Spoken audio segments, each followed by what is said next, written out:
Welcome everybody to my video series called Patch Notes and Devlogs, and we'll be discussing a little bit of what happened in EVE Online in the last week.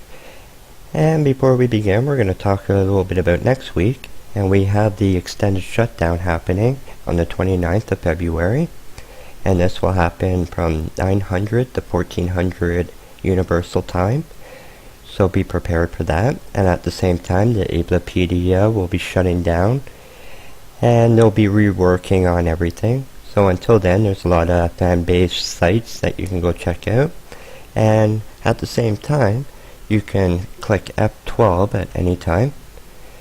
It'll bring you your help. Go underneath tutorial videos, and under each section will lead you to a video from their YouTube page.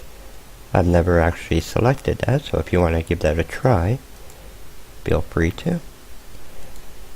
And yeah, let's get started. So to be able to find the devlogs and patch notes, we're going to go under EVE Universe. We're going to go underneath Community. And then from here you want to go underneath News, and you got your devlogs and your patch notes. So first we're going to start with the patch notes. So, underneath February 23rd, it was released that under PvE, Drifter Incursions now have a player cap, where the rewards tail off to 0. Sino fields can no longer be generated in agent mission site locations, as well as any site in space which has a natural phenomena, disrupting the use of warp drives within the site. Under technical issue, they fixed an issue where you're unable to extract skills with the skill extractor if you had implants in your head that you did not meet the requirements for. And that brings us to February 25th, where they just had various small improvements on the back-end system. And that brings us up to devlogs. So, we are actually going to start with on the 24th of February. So that brings us to overlays, Aspire Amnesty, and account security. Under overlays, they have we do not endorse or condone the use of third-party applications or other software that modifies the client or otherwise confers an unfair benefit to players. Under Aspire Amnesty, if you purchased IS in the past with real-world money, or you know somebody who is, then you can report them and they will not ban you for that. And under account security is basically what everybody should be doing, which is making sure you're not using the same username, passwords across multiple accounts. Make sure you don't share your usernames and passwords with other players, and just the basic stuff. So that's it for that one. Close that up. And that's gonna bring us to the 26th.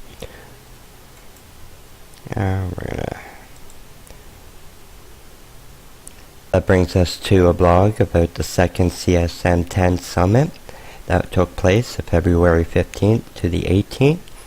And they included the meeting minutes, as well as down at the bottom down here, we also have the new candidates for the CSM 11. So you can definitely check that out and see everybody, and then think about who you want to vote for. And that covers the CSM 10. So that brings us to one last thing we need to cover, and this will actually be underneath the news channel. And we're going to go EVE Online News. And here we are on the 26th. They announced the FanFest 2016 beers that they're going to have, and the first player speakers have been announced. So definitely check that out. And something actually I just noticed that came up is for 27, I'll cover this next week's video as well, is that we had that unscheduled downtime yesterday, and this was due to database issues, and they're aware of a number of players who are experiencing abnormal client behavior. as well as parts of the UI are failing to display. And that pretty much concludes this week's episode. And we'll be back next week. I might make one before the next big patch, or I might just wait until after March the 8th, depending on how much comes out in the meantime. Alright, so everyone have a good one, have fun out there, and see you next week.